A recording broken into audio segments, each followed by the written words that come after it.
everyone, and welcome to Summer Splash Overwatch. My name is Nerds, and I'm here with Ian. We are going to be having the voices here today, or Ilan, it seems. I didn't know if we had our tags here or what, but hey, we are having a fun time here, and we're vibing around. Overwatch, Overwatch 2 is my first time casting it in a while, but I'm excited. How the meta has shifted, how these players are going to play, and how the day is going to shape up.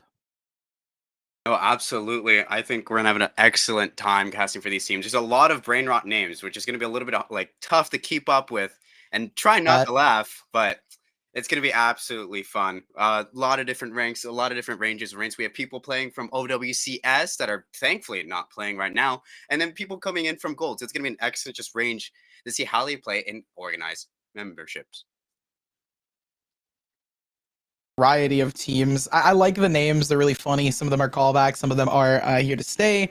But gotta give the shout outs and the due diligence. Fifine for sponsoring this event. I actually got some hands-on experience with the Fifine microphone. It's a very nice microphone. It actually has XLR in it as well, so it fits straight into my setup, and I was able to rock it for a hot minute. Unfortunately, I just you didn't didn't want to keep such an amazing product for free. I had to go buy it myself. But you know what you can do? You can win it with our giveaways. So if you do enter, I believe it's Give Lab or exclamation mark Give Lab in the chat, you can enter into some giveaways to win some of the products, win some of the microphones, win some of the other stuff that Summer Splash is. Speaking of Summer, another kind of sponsor note is that you can join the Discord by doing exclamation mark SS4 Discord. So Summer Splash number 4 Discord. There's a little shout out for all the due diligences and all the things that we need to check and cross. But for that, I mean, Overwatch 2. Do you know any of these teams? If you don't mind me asking, I'm gonna kind of break it like that. Had small conversations with some of the players. Like I mentioned before, we do have some OWCS players on some of the teams, which is going to be incredibly exciting. We're going in from Masters 1 to Gold 5. It's like I said, wide range. It's going to be incredibly exciting. I'm really rooting for my Gold 5 teams. As a fellow Gold 5 player, I'm more than happy to just exclaim whatever action they do on this screen. some of Absolutely. some of them are just here. Uh, some of them are pretty good. It seems production is saying something to us about, we're grabbing some info on these teams. So we might have to cut to a break. But for now, let's talk a little bit about the format. It's going to be single elimination. I believe, first to three, as always, in the classic Overwatch fashion. And the prizing is going to be a beautiful find microphone. So we're going to get 5 of them, the condenser microphones. And second place is going to get 3 speakers and some control pads, kind of to just disperse amongst themselves within the 5 stack. So kind of, you get some great pricing from Fifine. Get some microphones. Maybe the team comms will be a little bit cleaner, but you would assume that the number 1 team is going to have the cleaner comms, right? Maybe. I mean, some players over here at CSUN Esports just run with their normal headset microphone because that's genuinely all you need. There's nothing special to it. But when you get a Fifine microphone, not only is it something that you genuinely need, but it's also going to be a huge step up within your rank games, and you might even get into some content creation alongside that. It's a really solid overall microphone for a variety of things, whether it's a casual gamer or someone who's looking to get more into professional aspects of esports and gaming. Affordability of Fifine microphones. I recall when I was shopping around a good 2 years ago for a new microphone for my setup, Fifine was a consistent name that popped up just because of its affordability and its consistency in use. It's just an all-around decent sounding microphone that you could use for any of your general purposes. I mean, we're still waiting on it. I'm just curious to prod check if we have info on it. Realistically, the games should be getting started here pretty soon. And as for the rest of the day so far, I believe we had League of Legends finish playing out. We had some other events coming through. I know that we have Tekken 8 happening on some other areas. So we have a lot of stuff going on here. If you're fans of other games, if you're interested in learning anything about, what is it, esports and gaming in the SoCal area, highly recommend checking out and joining up, especially if you're interested even in whether you're a caster or production or some sort of staffing. I always try to give shout outs to our lovely staff on the back end. Absolutely. And for those of you who aren't that into competitive gaming, don't worry, we have you covered. We do have a wide variety. We do have a wide variety of games, including Jackpot, Mario Kart, and some Mario. recall. Gartic phone. Gartic phone is another category we have.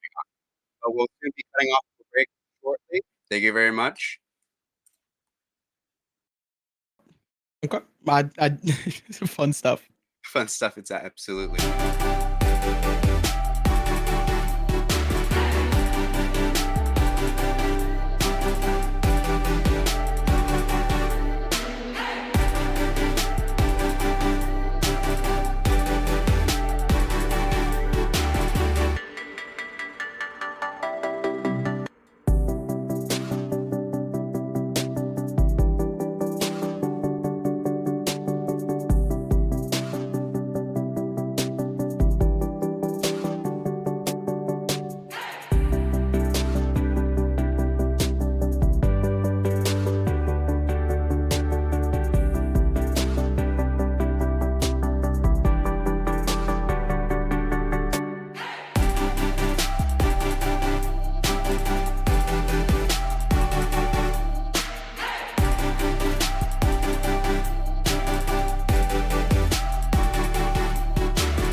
Yo, welcome back to Summer Splash. We took a little bit of an extended break, but, talking about extended breaks, it is summertime and we're all on summer vacation.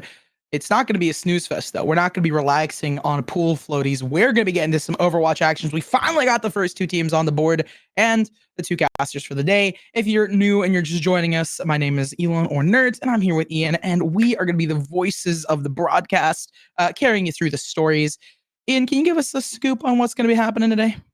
We're starting off with the Gator Gamers and Thunder Esports, and we're going to be taking you over Thunder. to Pow Pow. We're taking you over to Lijiang Tower, one of my favorite maps in the Overwatch 2 setup. Yep. I mean, Lijiang Tower, it's a classic. We've seen it time and time again. Big thing for me, though, I really want to see, I said this jokingly, Wrecking Ball. Some ball action would be fun, but realistically, I don't think that's going to happen. I'm pretty sure the meta still revolving around kind of rock, paper, scissors between some of these tank characters, especially the heroes, working off them. I think we're on the new patch. I know there was two new DPS and a support that were introduced in the recent patches. So I think they're still allowed in play. I don't know exactly the competitive rule set, but it's going to mean for some exciting gameplay between these teams. And yeah, Lijiang Tower, we're going to get straight into it. I expect to see a decent bit of chaos between them. And I mean, as we head into the game, as we do see the hero select and what people are going to be doing, how they're going to be playing, I don't know what to expect, right? It's a blank slate. We don't know what's going to be happening. So just a big shrug. Hey, we're gonna roll with it. I'm more so expecting two brawl compositions between Ramatras, utilizing Venture's ability to separate the backline or the supports from the tank line. It's gonna be a really fun showcase of how these teams are gonna be utilizing new character Venture in separating these team lines. Venture, that's the new DPS, I believe. Yeah, Venture is a new DPS for this recent match, and I feel like such an old Overwatch head, because I'm just like, who are these new characters? Who is this new hero? What in darn tarnation? We do see the compositions now. Gator Gamers are leaning towards the brawl composition, but now we're switching over to a bit of a dive. Thunder, on the other hand, is a little bit of a hybrid between dive and brawl. That is a common combination between the two, especially with the sojourn into the echo. Rolling out right now. Capture the objective. I personally really like sort of this composition between them. I like D.Va into the play style, but Winston's gonna potentially beat them out, specifically being able to pop that bubble and just generally dance around it. They already have the point. Waiting for it to open. Symmetra TP out into the Fly Tracer, seeing what they can work with. A double found, at least onto the Lamp and onto Rada, so they do get some utility out super early, trying to pressure these players off. The D.Va pushes in onto the dive. They get onto the site, but immediately countered. This is what I was expecting, and it kind of goes into fruition. Oh, this Winton dancing through the snow, breaking them through the dash, the dive onto him up in the air. That's the one thing, right? Aerial comps really do good against Winston, but Winston into D.Va was just such a good read. Not even a read, but just such a good kind of stroke of luck for them, it seems. Especially when Winston is genuinely just a better dive character in this sort of metagame. The poke combination with the D.Va, it is really decent.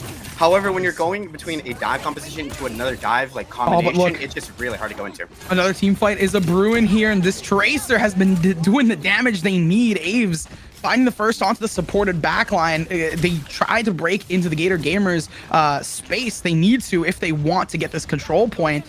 Right now, though, they're doing a great job, especially for the Gators, keeping them at bay, and boom goes the dynamite. All these players are popping onto the side. D.Va seeing what they can work with, but again, the dive is just a little bit stronger for the Gators. They're going to be chomping at the bit here in the bubble, going for the dance, the lamp, keeping D.Va alive, needing to focus onto that now. The D.Va, I believe, going down. It's a little buggy on our end. Don't know exactly what's happening here. Yeah, I mean, I expected the team fight to go in favor of the Gamers, and it does just that as they go for a basically a full wipe on the team, needing to push back one player. Not going to go for it. They do not want to get Winton out of position. Shadow deciding to fall back with the team. I am expecting a little bit of a switch after the D.Va bomb comes in from Thunder Esports, especially because Harmony coming in with the turrets and just the beam. It's beaming down the D.Va, and she's getting little to no HP and support from this edge. They're trying to go again. This Baptiste is just going to be down and alone. We do see a Sonic Barrier being popped to push out against them. There it is, the Kitsune Rush to try and give him this final push, but it's not going to work out. D.Va is out there and alone, and it's just going to be the Gators going blue as Thunder Esports, I believe, lost not only 2 of their players to support and 1 more, but they just lost another on top of that. Jar Bob really went for that ultimate and it just did not work. No, don't fall off the edge there. Primal Rage invested to try and push these players off, but at the end of the day, this overtime I feel falls in the Gators' favor. They have only 1 player to contend with. It's just the D.Va, and there's no support on the back line. And immediately, right, the defense matrix, you can't hold on to it, unfortunately, when a laser's in your face. Overtime being reset, and this is why we love Lucio, but unfortunately, it's not going to be enough. First point going in favor of the Gators. That was genuinely a very, very, very fun match to look over. The Thunder Esports genuinely need to switch around their D.Va composition. Harmony is doing so much work on their end, and D.Va can't defense matrix all of the damage that's coming in, along with the Winston laser coming in, with Harmony's turrets and her beam. There's just too much that she cannot defense matrix in order to mitigate the damage. Yeah, I mean, it is what it is. It's rough, but it tends to be that way. I'm switching into the Ryan. I don't know if they're gonna stick with it. Ryan Meta, I believe, has been out of commission for a hot minute so far. However, these two compositions do look like they're leaning towards a brawly aspect. We do have the Cassidy on Thunder Esports. Really, really helpful. I'm happy to see control, honestly, because a lot of times I believe we see Garden, if I'm not mistaken with my points here, and messing them up immediately. Oh, they're doing a really good job with this Reinhardt just to push them back super fast. And I'm excited to see how it's going to work out, especially because it's the Gators. But no! Hex and Lulu picking up the first picks, Symmetra TPing onto the position, and Sight is there. Avs needing to see what damage they can do. They managed to grab the control point. Thunder Esports booms their way into, taking the first couple of ticks on this point.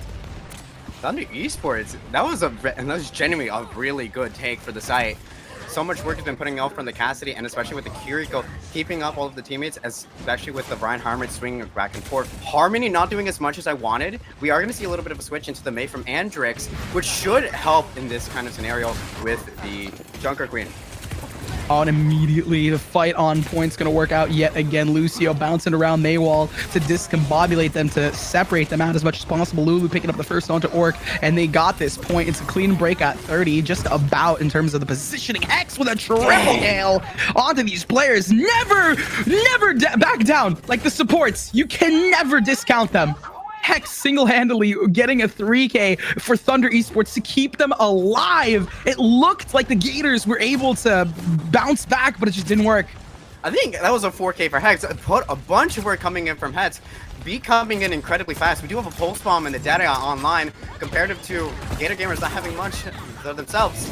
Oh, the pressure's back on for this fight. They're trying to drive out the Gators as much as possible. There's the Rampage as it's going to come through. JQ, no, they're not going to do that much. JQ goes down. Instead, it's Hex and Avs to win things out. They go for the mirror, but Jarbob, sorry, is going to win things out instead. And Thunder Esports has all their players up and alive, feeling rather comfortable here as they're hitting the 70. We're going to have one last team fight.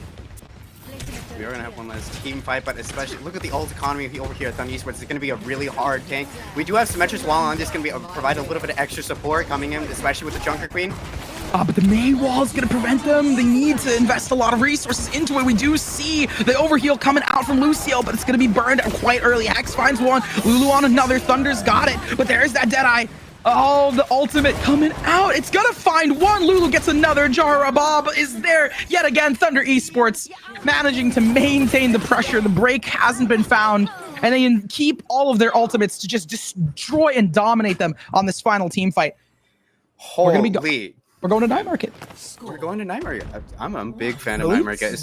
Okay, Harmony is going to have especially a really good time, especially with these TP plays going into the top window. It's the switch up from the D.Va into Junker Queen from Jarbob was genuinely needed, especially with Harmony just doing so much damage. We're going to see a little bit of a switch from Shadow Blast into the Winston, if I see that correctly. We're actually going to switch back over the Tracer. The brawl is going to be a little bit different.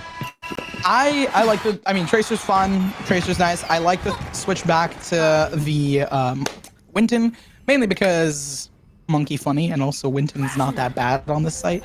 Going into JQ though, might be rough. Bleed is really high. There we go. We're getting into the game, into the action.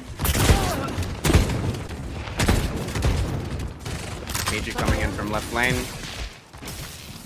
Yeah, they're gonna try to take the space here on the side. Thunder Esports getting onto the point fairly quickly. Both teams just kind of trying to poke and see what they can do before they go for the fights. They have a decent amount of space towards this back area. Its first fight comes through. It's not gonna land too much just yet. Hex dealing a bit of damage and doing a lot in terms of that support, but bouncing around. Thunder Esports is going to start grabbing the space pretty early, trying to position them out with the Winton bubble. It's going to work. First one down. Shadow going to take down Jarbob, seeing that, hey, you know, I can really manage my resources here into this JQ. And now the pressure is on as Thunder Esports is back on the back foot, and they need to bounce it if they want it. Orca with a double coming through, punching Rada to death. I mean, it's truly been a support diff in these games. There's a big differential from when it comes to Gator gamers and what kind of supports they want to run. But Sep, Harmony is running the Sombra, which is very helpful coming into the Junker Queen. It does get a little bit of bleeding. The Suzu is going to come down. But look at the pressure again from the Winton bubble. It's just immediately invested and active. Trade's coming forth here, but it's not the best in terms of, you know, they lost their support, right? The Gator gamers do not have one. One more going down. Primal Rage invested. It's going to slap them around. Bob takes down one of the DPS as well. They have a decent amount of pressure here. Gator looking to lock in this 50 and prevent this team fight from flourishing. But look who's on the site. It's going to be the battle of the supports here. Lucio v. Lucio getting some help with the Sombra as well. Hacks come through, and the pressure is still on. The Gator gamers really know how to win things through here. And honestly, in terms of production, they're probably happy for it, because one of the producers was talking about like, oh, I'm rooting for them a little bit. We have some team bias, but I don't want to throw that bias in. Thunder Esports still has a lot that they can do. Shush. Let's keep the shade on the wraps, man. I don't know about that. Anyway, Jarbob does have his ultimate online. A lot of good happening. They coming down from Sombra.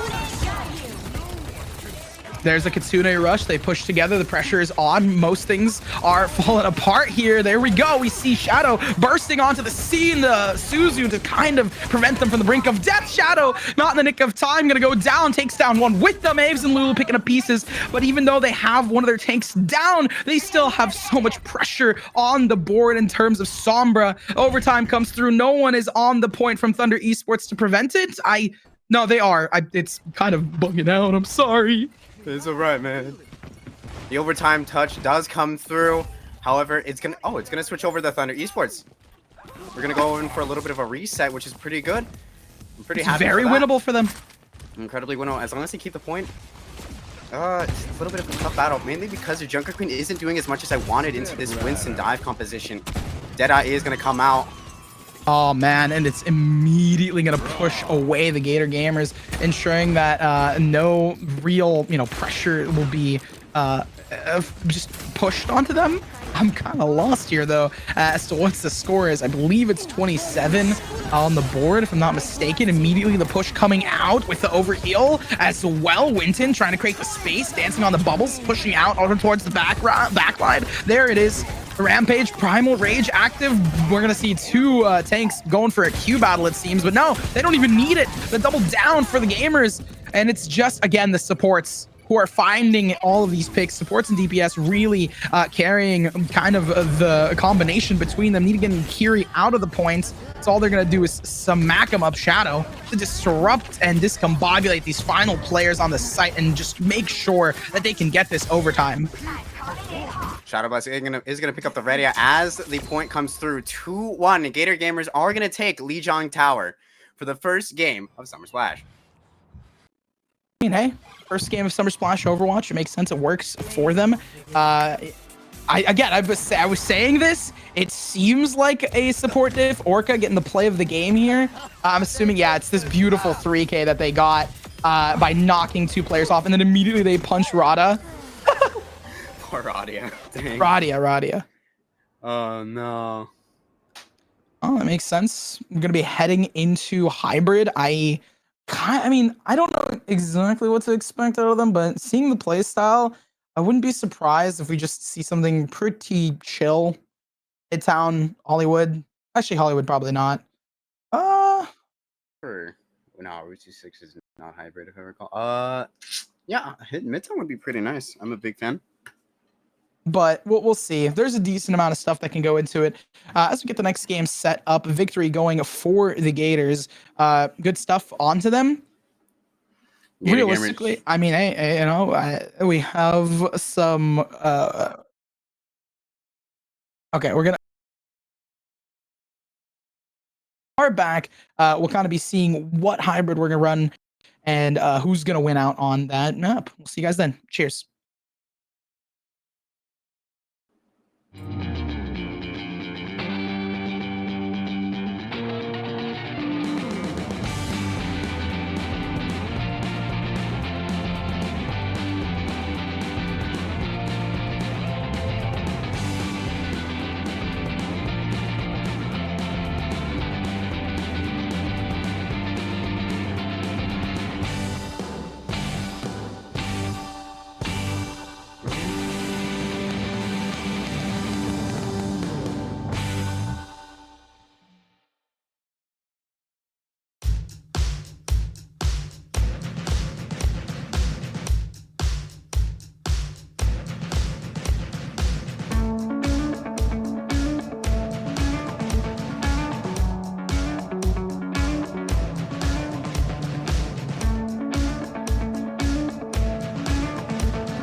Oh, we're not going to be playing with some children's toys. We have some serious action happening here today. My name is Nerds. I'm here with Ian. If you're new and you're coming into us, welcome. We're on game 2 of this first to 3 in the beginning rounds of the single elimination Overwatch tournament, just to get all the clerical stuff out of the way. Sponsored by Fifine. Thank you guys for doing that. Run us through what we're going through. We're going to be running through with some King's Row. Where we left off, I think Gator Gamers had taken Lijiang Tower, if I'm correct, yes? So 2-1 on the board, and it went the distance. Yeah, for the next match that is going to come after this, it is already actually predetermined. Most of the matches that have been occurring have been clean 2-0s. I'm really hoping that's not going to happen over here with Thunder Esports. I really do want a little bit of a rainstorm in this summer scene. But if Gator Gamers come out on top, then the Floridians are going to come in and take a chomp. Oh, no way. No way. I was thinking, like, do we make the Florida jokes? But no. I got you. Much regard to the people out there. But we're going to reel it back here. Another fun summertime activity to do with your friends. But let's see if we can fish for not only some random and weird jokes, but also for some really solid games like you were talking about. King's Row, not a fan. It's boring to watch sometimes. It's like, obviously the first choke is really annoying. Widowmaker at the start, then you finally get a Widow counter with a Pharah or something like that. If you want to be funky and if you're going up against a really good Widow, probably not. You want to go for like Somber or something. The matchups are funky. The gameplay is funky. And like you mentioned in the pre-show, before we even got on to the air, Reinhardt. Anyway. Yeah, I had to give it to you. But yeah, as soon as we get into the game, we'll be seeing if Reinhardt's going to be played, if we're going to be seeing, Widowmaker at the start for the attackers. It's hybrid. Obviously, it's going to be the mix. So they have to get the point first, and then they have to get all the way down into the cave. I don't even know what the official name of the cave is. I just call it the cave. So... well, we're getting into the game. I just heard production say, so I'm getting excited for that. I'm getting excited. I'm looking for a clean, nice, no Somber, just hands down clean Reinhardt duel. That's all I want out of this. If I get to see that today, then my heart, my soul will be clean, will be blessed. I will be all right for going up to heaven. It's all right. Gator Gamers up by 1 right now, starting off on the attack, I believe. Yeah, so they're gonna have the sort of more interesting time of having to push through and having to do the duels. Well, I'm actually really excited about the Widowmaker duels along with the Reinhardt duels if we do get to experience a little bit of that. But if we do get a little bit of Ramatra into an Orisa or maybe a Malga, I won't be like too displeased. I'm just gonna be a little bit disappointed because that first point with the buzz. A lot of brawl, man. I'm a big fan of brawl, and that's exactly what we're seeing. If I am correct, that is a Ramatra coming out from the Gator Gamers. A little bit disappointed that it's not going to be a Reinhardt 1v1, but hey, Shadow Bias, you do whatever you want. Jarbob coming in with a little bit of a Junker Queen. So we are going to do we're going to be doing a little bit of just straight brawl. I'm pretty happy about brawl. Brawl is a really fun composition for me. Heck, staying on the Lucio, so is Radia coming in with the Kiriko. The choke is so small, you're not really fighting for a lot of space, on control. Lijiang, you have to kind of get that space and then control it early. Here, realistically, you just want to fight the choke as much as possible and basically for the defensive side, prevent them from literally getting any ground here. But as the doors open, the gates are going to start. It seems like it's a slow kind of read. They're just going to be walking up on them, allowing Harmony to scout out info. Harmony is going to come over here for a little bit of change. Wait, they swapped. Interesting. That's pretty good. I'm down with Symmetra swap probably to allow for some, setups towards the harder chokes. Shadow is going to get pulled up immediately, trying to go from a flank position to just play around their cover. They're not really interested in going for that immediate brawl, which I appreciate. TP back into a different spot, trying to kind of coerce them into this brawl before they go into it. Suzu for some of that HP as Kiri is trying to keep these players alive. Tyler is online and active, not only in the name, but also in the aim. First shot, though, landing for Thunder Esports. But look at this. The slow walk up worked, and immediately the crunch is going to fall. Aves, Radia, just dominating altogether. We even have one for JQ and Jar Bob. At this point, right, the slow sort of push into it didn't work for the Gators. I wonder what they're going to do. Like you were saying earlier, that space is a little bit of an issue with this first choke point. I disagree. Harmony coming in with these TPs, allowing them to come up to the top lane and just swoof around for whatever they want to come around. And the back lane was to hang around towards statue, but the TP coming in for Harmony again allows them to play around with the different forces as space, just really discombobulating the vision from Thunder Esports. What I mean by space is like they fight for it, dog. Like they have such a hard time maintaining it. Oh, look, they get the space, but are they going to be able to keep it is the big question. The defenders now becoming the attacking side as they kind of switch spots here. Ramatra going in for the push, blocking. They went into Nemesis mode. They want to try and get as much damage as possible on them. Hex needing to do that sort of slower play style between them. Shadow picking up the first onto Lulu. They're fighting onto this. Finally, we get to see some brawls, and immediately a sticky lands. Pulse bomb going onto the Mei, so one of your DPS is down. Harmony taking pressure off of them. Shadow getting another. Okay, good. The Gators have the space that they need. They managed to keep it, and that's the big point of contention. Ultimate up for Ramatra if Shadow decides to invest it into this fight. But realistically, they're just contending with a JQ. No, it's gonna be just that, just getting back into Nemesis mode, and they're pushed off and against it. Down in the corner. It's just rough. They do have to pop that ultimate to push the JQ out. They already really got the point here. Annihilation coming out for the Ramatra, really doing a lot of damage over to Jarbob. Jarbob does fall to that when that comes around. Radia going down. It looks like it's the Gator Gamers are going to be able to take this point, and they're keeping one on point as they do take the objective. We're going to be going over to payload now. Shadowblast is doing a lot of work with this Annihilation, like I said before. We're not going to be seeing any switches. Jarbob doing what he needs. I really hope that I really wanted to see Jarbob pop the Rampage a little bit later, especially when he had a little bit of teammates around him. We are going to come back to the payload. Engagement's coming out now. Just a little bit of hope for now. Push as much space as possible before they have to go and fight it. The taxi from Hex is going to be huge here to get them into the fight faster. Immediately, we see the Blizzard coming through for that space to prevent them from pushing. But Harmony and Shadow are just going to blast past it, not even super concerned, using the Symmetra TPs to take the fight. Oh no. Poor Lulu. They're just going to be cornered and positioned out here. Hex trying to see what fights they can go with, but the Symmetra is just setting up to pressure them off as much as possible. And look at how much space they've gotten early. That's the thing. Once you blast through that first choke point, which, maintaining that space is hard to get the escort, realistically, it becomes kind of not that hard. We are going to see a switch from Jarbob coming in from JQ over to Ramatra. Was a little bit necessary. Continue rush coming down, though.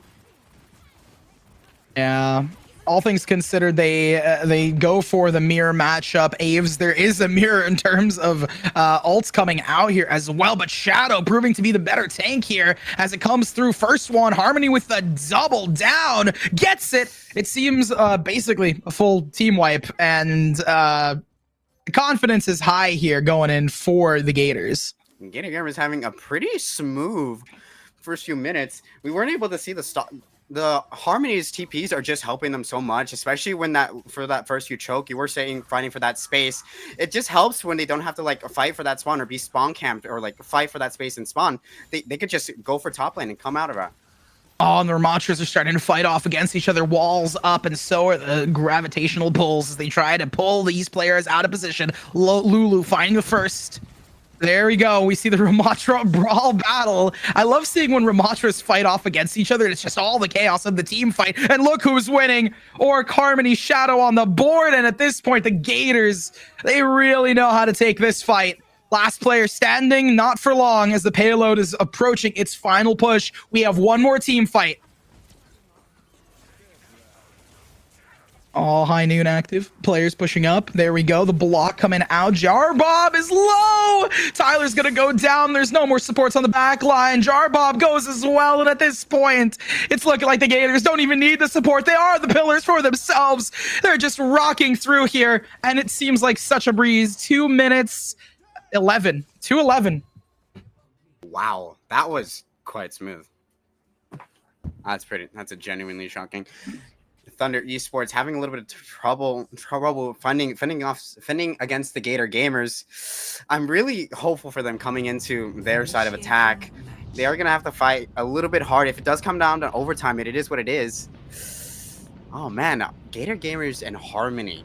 The way Harmony uses his TP is just so versatile. It changes the momentum of which the brawl compositions can come in with their engagements. You see Jarbob struggling a little bit, just maintaining different levels of space. Hex tries to come in with this Lucio speed boost, but it's just not enough to keep Jarbob moving around, while Shadow Blast getting support from both Orca and Harmony, letting him move around just so seamlessly.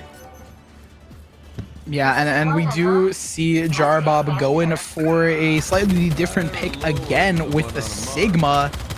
I have a fun time with Sigma, but at the same time, he's sometimes hard to work with, especially because, you know, I think it's the accretion, the big ball. You gotta land those. It is a little bit tough to land, but I'm pretty confident in Jarbob. He is doing his best coming in with the Armatra duels, but it's just not enough when Shadow Blast has so much support coming in from a DPS and his support line. We are going to see a little bit of a poke composition coming from Thunder Esports, the Widowmaker with the Sigma, with the Baptiste, when those doors are going to come down, and when looking in for a little bit, but he doesn't see anything. They're watching out a bit. Immediately going for the Widow. I like it. I was talking about this earlier. We don't see a mirror, but it's all right. It's to be expected for the defensive side here. Step right up and see what you can find. Jarbob going again. We're talking about the Sigma. Accretions need to be landing. Barrier up as the players fall. Holy. Radia, first one to go down, and it's just Harmony singing us a beautiful melody. Shadow Blast is there as well, and they have no problem just grabbing this space away. The Gator Gamers, with their confidence, just push straight through Thunder Esports, who, you know, they're booming, they're roaring, they're thundering, but they're not doing a lot of damage. A lot of noise for not that much. Especially so. Hex coming in just for a little bit of poke damage, trying to build up a beat. It's going to help them when they do re-engage. That's the goal, but look, I mean, the support players are still there. They have a decent amount of pressure onto each other, so it's gonna work out. The wall working in their favor, cuts off, starves the support line, but still it works. Shadow taking down the lamp and taking down the players. Orca following things up. Thankfully, there's a trade for Harmony. It seems like the support diff for Hex was not as strong here. Critical HP down in the fight. Hex gets a double. The Tyler's online is there for it. Thankfully, they take down Shadow Blast, and the pressure is on. Thunder Esports gets a nice breakthrough and will get the point, I hope, at least. Yes, they get one tick minimum. They are going to get the 3 on the point. Harmony coming in, trying to speed in a bit. The wall coming in, just pausing out the engagement a little bit. They are very close to getting this. A little bit more is needed. They do get the point. They get it. Thankfully, Alves not only pops off, but then also we see Jarbob taking the space. And this is exactly what I was saying. These teams, you know, they have a little bit of a struggle to kind of figure out how to take the space. And then as soon as they do that, you know, they're good to go. Oh, especially.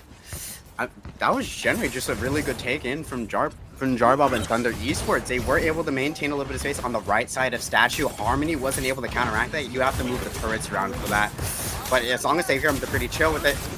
Come back in for the engagement. Accretion does not land.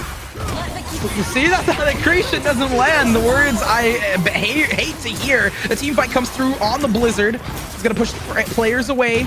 Andrix wanting to see what they can do with. There's the window from Baptiste to try and pressure these guys off and do the damage. Lamp is broken. Nemesis mode activated. Their ultimate is online. Shadow, if they decide to invest it right now, it would make sense for this team fight so they can get a nice push. Deadeye not allowing for the players to push in and stalling the payload. Really good job here from Shadow, but they're out and alone, getting healed as they fight the wall. They want to break it from Sigma. Sleep coming through as well. I love when Anna's land their sleeps. It's gonna make the team sweat, and the payload finally pushed forth yet again. Every time the payload gets pushed, it's immediately stalled, and they're doing such a good job. Annihilation still active. I'm waiting for it to get popped here, but they're just able to push these players out and away. Jarbob in a corner, suffocated, away from the team. Accretion lands. Harmony so close to going down. The wall is there.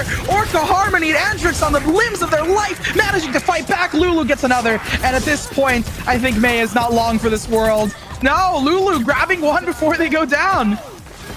Oh man, the Harmony is just genuinely doing so much work into this Jarbob. Harmony's Ray does pick up more damage as he shoots the shield from Jarbob, so it's a little bit of a tough matchup. Harmony just being so versatile in with this Symmetra, the turret doing a little bit of tick damage there, but coming back in for the engagement into the mid checkpoint, accretion doesn't land. I've caught one accretion landing and 2 of them missing so far, and that's the thing. I didn't have time to analyze this and say this in the pre-match, but the choke points here are very windy and turny, and that's what makes it so difficult. There we see a Kitsune rush pop. Lulu finding the first on Shadow. That means the tank is down for this team fight. The pressure is on. The time is ticking. We need to see Thunder get this break and push the payload forward. So not only do they have good time on this last and final push, but also they have time in overtime when things come down to it. At this point, they're going to be under 2 minutes, but they're going to hit this checkpoint. It's going to boost them back up, and they have a couple of pushes if they want to look good for the overtime. Shadow Blast is going to have to come in. If you want to contest this last little checkpoint for the payload, they are going to have to pop the Annihilation a little bit early. 1.94 left. Deadeye does come out. So does the Metro Wall. It's a little bit tougher now. Pressure's on. We do see the Nemesis mode active for Ramatra. Annihilation waiting to be used. Accretion lands and players coming through, needing to go for the suck to make sure that the wall is up. And now the pressure is on. Ramatra is just waiting to see what can work for it. Andrix taking out Jarbob. Ramatra pushing the players out. They wall themselves off for a bit of safety, but the Harmony is coming. The music to my ears as it's gonna land. Harmony, again, not only just doing really good job of playing with the team, but Shadow, Andrix, you gotta give them props. And for the supports afterwards, I'm gonna see their healing scores because it's probably insane. Oh yeah, I am really liking Lulu on this Mei. It's gonna help a little bit keeping Shadow Blast at bay, but it's gonna be a little bit tough. 60 seconds remaining. And look at this, they're not allowing them to get to this first point. They needed to get to this first point to try to have a really solid run of it. But no, it's not going to work. The Blizzard going to take down 3 players, and the Gravitation also lands. Lulu working out with these players. Jarbob doing a good job of pressuring them off on the point, and a team kill comes through, but it's at the expense of most of their ultimates. Ooh, Shadowbot's got a little bit too hyped there. He thought he could take all of them with Annihilation. However, he did push himself a little bit too far away from his backline, leading to them falling off. The Gravitational Flux came in from Sigma, and so did the Blizzard, and they really needed those 2 ults to at least stay back into the game. They do come in. They have 1:45 on the clock. I mean, at this point, it's just a stall game for the Gators. They spawn in fairly quickly. They have not a lot of ground to cover when it comes to it. And as long as they can just pressure off Thunder Esports, it could be their saving grace. But at the end of the day, Thunder Esports is looking refreshed after that Q battle. Radia already picking up the first. Tank is down. Jarbob picking up another onto Harmony, who's been such a thorn in their side. We see Mei holding up.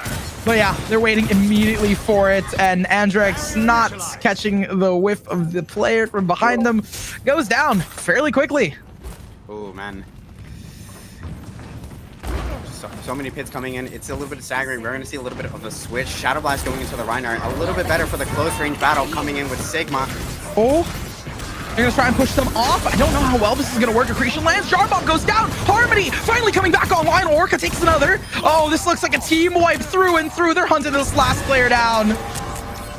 Oh man, the Kitsune Rush combined with Shadow Blast just swinging his hammer.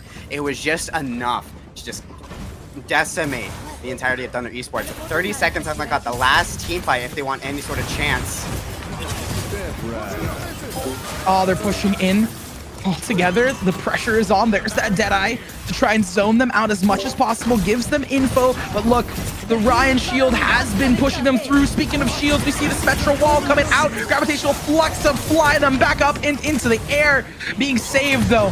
The Gators have some overhealth, and there is the dash from Ryan to see what they can work with. Another sound barrier pops. Orca grabs one. Jarbob with a trade. Overtime coming through here, and you can see the Gators are fighting for it. Jarbob on the point. It's gonna be a mild C9. No, they pressure them off, and overtime gets locked in. Jarbob falls, and the players are getting zoned out. It's gonna be the Gators picking up the second. Oh my, so much happened there. The solo shatter for the Sigma, he wasn't able to shield just in time. I don't even know if he heard the sound cue immediately after that, but Gator Gamers coming out on top. Harmony doing so much work, as you see with this play of the game. Holy. Harmony just like insanity through and through. And I'm happy that this is the highlight that we get, because just this was such an important fight for them to win. And Harmony not only getting the 3, but also just in tandem with the way that Kiri was playing, like pumping heals, pumping Suzus into those like star players. It almost felt like with the Mei combo, like there were almost 3 supports on the board, and Harmony was carrying most of the DPS, and Mei was used mainly for the zoning and for like chip damage, which I really like the way that they played that, kind of like old comps where they had triple supports back in the ye old days. But that is what it is.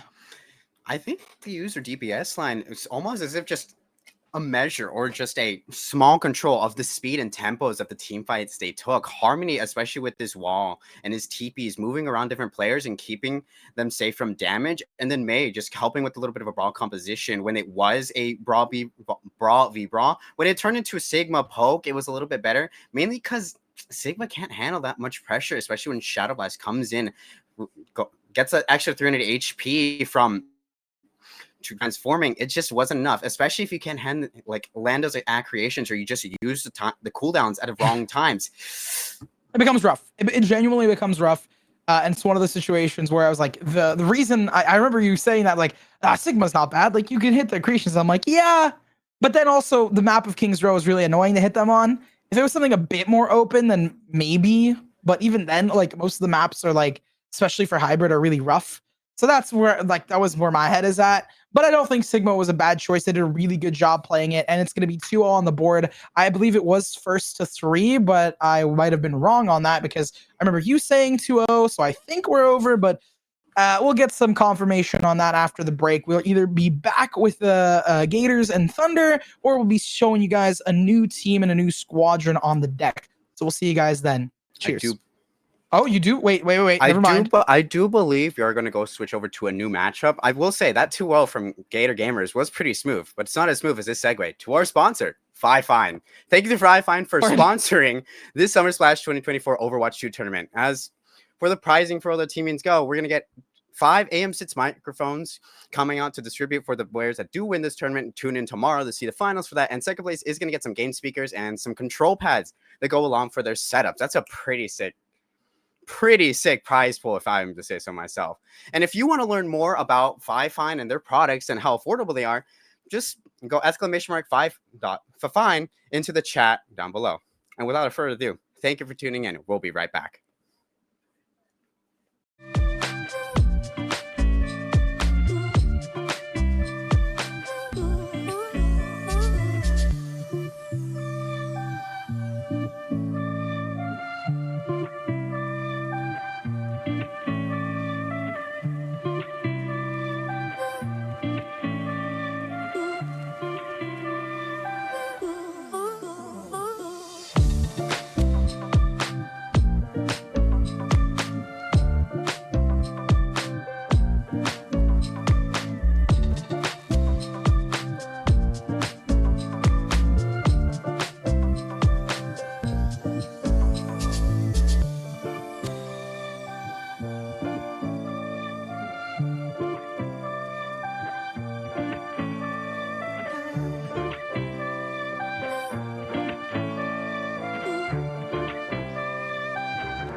were live already. I just saw it pop up. Or maybe we are live and. I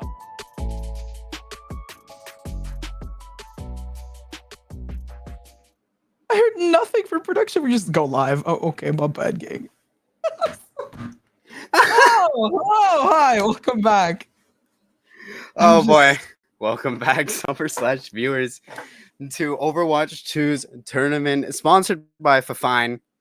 My name is Ilan Zepeda, and I'm joined by my lovely co-caster Ilan Gimplin. How you doing, Ilan? But I'm ready to go for it. You know, it happens. It'd be like that. We're gonna go straight into our next matchup. Normally I'm the one doing the intros and then sending it off to you for the what are we gonna be seeing? So I actually don't remember what we're gonna be seeing. What are we gonna be seeing, Ian? We're going to Eloy's! What? I just got flashbanged by you. Hey. What did you call it? Helios? Thank God, I was like Eloy's. Brain off. Eloy's. Oh, Yeah, I said Eloy's no. at first. I said Eloy's. I saw the words. I'm like, Eloy's. No, it's Helios. My bad. Jesus. I play this Going game. to I have Illinois? I have like more than 500 hours on this game, and I still call it Helois. Okay. On purpose or as I can't tell at this point. You know, me neither. Literally cannot tell. Ready. Hey, we're chilling. But you know what it is, Ilios, everyone, we tend to see Lucio on this map. I'm not surprised, but I am a little interested in the rest of the comps. We are going to see a bit of the Diva Brawl from Rockley Enthusiast. That's a great name, honestly. And then we do have Team CanCon. These two teams do have an average rank of around a Masters 3-1. So I'm pretty excited to see what these two teams conjure up for us. Yeah, I mean, it's gonna be a pretty hard-fought battle between them. We cut to Widowmaker just bouncing around, as we see it. Speaking of music and whatnot, we do see Lucio as well, and there we go. Cutting to them, players coming through, Diva as well. I find it quite fun to see the Diva Lucio comp. It gives them a decent amount of space, and especially on this map it works. Into Winston though, it's kind of that rough part of you get the laser in your face and it's hard to contend with.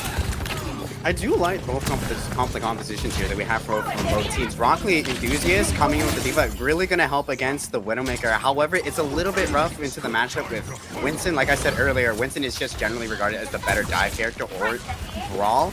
However, Diva does come in clutch when going against a team like Tracer. We are going to see no more Widowmaker, so that's pretty nice.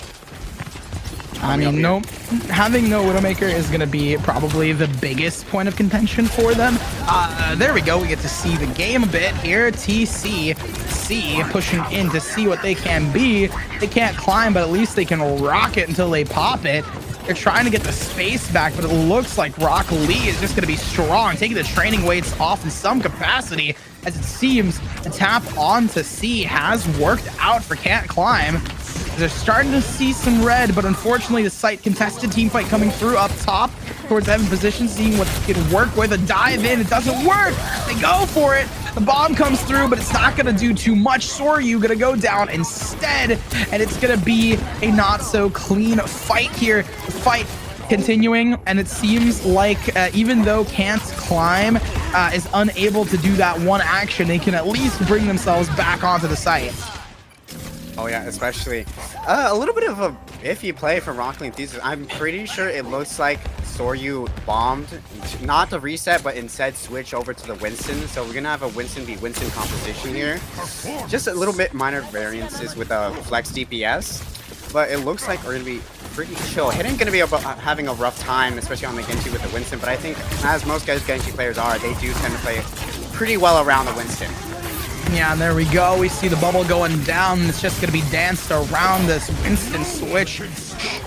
Should provide them for some better support. And there we go. Abandoned. Let's turn things up. Let's turn it down. Gets the one and goes on the ground. Winston mirrored, especially with that echo. Dio wanting to see what damage they can do, but it's not going to work. Dio, I believe, no, they're still up and at it. I thought they went down there. No, they just swapped back through. And Can't Climb is starting to rise the bar. Can't climb. Actually came back. They're already down up to 52 with pretty good contention. Dio coming down from Karen's Spirit. Oh, look at this. Just bullying the poor Kiri. Oh, man. Push him off the map. Get him off the map. There we go. Abandon is not going to leave the fight. Instead, they're going to take it. And the fight continues through and through. A Sticky being denied as Defies goes down. And at this point, Abandon's going to try to keep up in its slur play as well. They both tag team that. And it seems like, you know, once they got onto point, Can't Climb managed to really bring it back. Oh yeah, Team Can't Climb. That I can't exactly like I mentioned. I believe this when Slowplay went back to the Tracer and took over the Widow, especially with Soryu being on him like the entirety of the time. Suzu Rush coming out though. And so is the Primal Rage to knock players off the map. It's really strong, especially on Ilios on all 3 points. There it is. The Sound Barrier acting to pressure them off yet again. At this point, it would be a little too late. Points been taken. Rockly Enthusiasts managed to bring it back. The fight was there. Stick's not going to land, though. They did go for the Plasma. There's the beam. And Dio, not only alive, but really doing the damage they need to prevent Can't Climb from hitting overtime. I was going to mention if Dio was having a tough time, but it looks like Dio is doing really decent well. His clones have been clutch and keeping him alive in certain situations, especially when you mentioned there, when you thought he'd drop, he just got out of clone and flew out of the way. He was able to stay alive, not feed. Yeah, it's very important there. Soryu, again, pressuring these players off as much as possible. Abandon going for the overheal. It's not going to work. Genji out on the board from Hidden. Now, I don't know if it's a final resort or what, but they're having a real fun time here in this fight. Immediately, the jump on the top is going to grab you like a cherry. The supports go down rather quickly. Pinstripes on the kill feed. It looks like Rockly Enthusiasts have the blue. They're not bleeding yet. Last player on it, and boom, overtime comes through. Rockly Enthusiasts managed to bring it back as Team Can't Climb was slowly inching their way forward. Team Can't Climb had a pretty good retake after Rockly Enthusiasts capped the point around 62. They brought it really high, as you can see, 99, but it just wasn't enough. I can't exactly pinpoint what changed in both of their playstyles. I would only just have to say the Soryu's utility usage when he comes into diving onto that Chris or diving onto different groups of individuals and players, it just helped them a bit. Not sure what the next map in particular is. I'm really hoping for Wells so we can see some boot gameplay or maybe, just maybe, a Roadhog. I'm pretty excited for this. 4, 3, Oh, I literally have no clue. No, All right, it isn't. It's not. It's what. Never mind. I was like, I thought it was well, and then I couldn't tell, and now, well, we are here at White House, and unless it goes 1-1 for both squads, we're not going to be seeing that. We see back to the Winton, back to the bubbles. We do see a little bit of a mirror composition here. So both teams are on the standard OWCS loadout. It is what it is. A little bit of a trouble contentions on the top lane. However, it looks like Team Can't Climb is going to cap a little bit of the point. That's why I can't exactly stall them for that long. Unfortunate, but it is what it is. There we go. Dio's gonna find one onto Slurp, and the pressure grows. The momentum starts to build, and if Can't Climb takes this first point, it might be going 2-2, but it's a little too early to see. We see Soryu onto the swap. Interesting choice. Diva into Winton's not usually the best comp here. Glider takes down one, boops him off, and realistically, they managed to grab it. I'm surprised. I see the dive with Diva. Sometimes it's just a little bit rough because that laser can blast right through, but it's for the rest of the roster, it seems, as Soryu is just pressuring them off here with the defense matrix and the nanos and all that fun jazz. It's not going to be the end of it, though. As look at this, we see the dive coming through. Heron with the spirit of a mountain trying to move them, but Defies is there, grabs them down, up in the air. Soryu dashing in, defense matrix to try and pressure and keep the players off. Dash yet again. I don't think they've let up. They've relented. Zero space, relinquished nothing. I'm more so seeing here that Soryu switched over to the D.Va to more so help with the rest of the roster. Like you mentioned before, Aaron Sprint isn't the only player going against this composition. It's more so for to help with content with Hidden. Hidden might be doing a lot of more than we expect here. We're not seeing a lot of the like motions here. Going up top lane though. But look at this. They're on the point. Soryu's taking the fights and being a distraction, but on the point, we already see Team Climb was trying to go for a little sneaky, cheeky ninja capture, and it didn't work. They managed to fight it off, and they're going to get 60. It's going to be about 2 good team fights before things lock up, needing to respect that bomb, not wanting to get burst. And at this point, it's looking rough. If Climb can't mount this comeback, we'll be seeing a 2-2 scoreline and a very sad Ian who doesn't get to see Wells. I really just want to see Wells. Dio coming in for the Echo Duel. The Ray is going to beam him down. The clone coming down. Winston for Winston. Bubble for bubble, bash for bash. Primal Rage is out and active immediately. Soryu is there to try and push the players off up on the wall. They're just no, Dio, no way. Getting just immediately popping that, getting aggro just to bully him off the map. The Kitsune Rush invested, and look at this. Can't Climb is slowly bringing it back. They've captured the points, but immediately lost to Rock Lee Enthusiasts, who are now one good push away from winning it all. I do see Can't Climb. They have some players out here. D.Va mirrored, but it's a little too late. They go for the tap, and it's not going to lock in. Rock Lee Enthusiasts are now going into this next one, not only onto match point, but with a 2-0 victory in control. I just wanted to see well, man.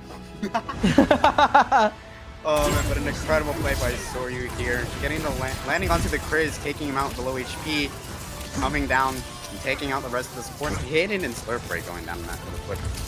Honestly, just a very good play of the game here.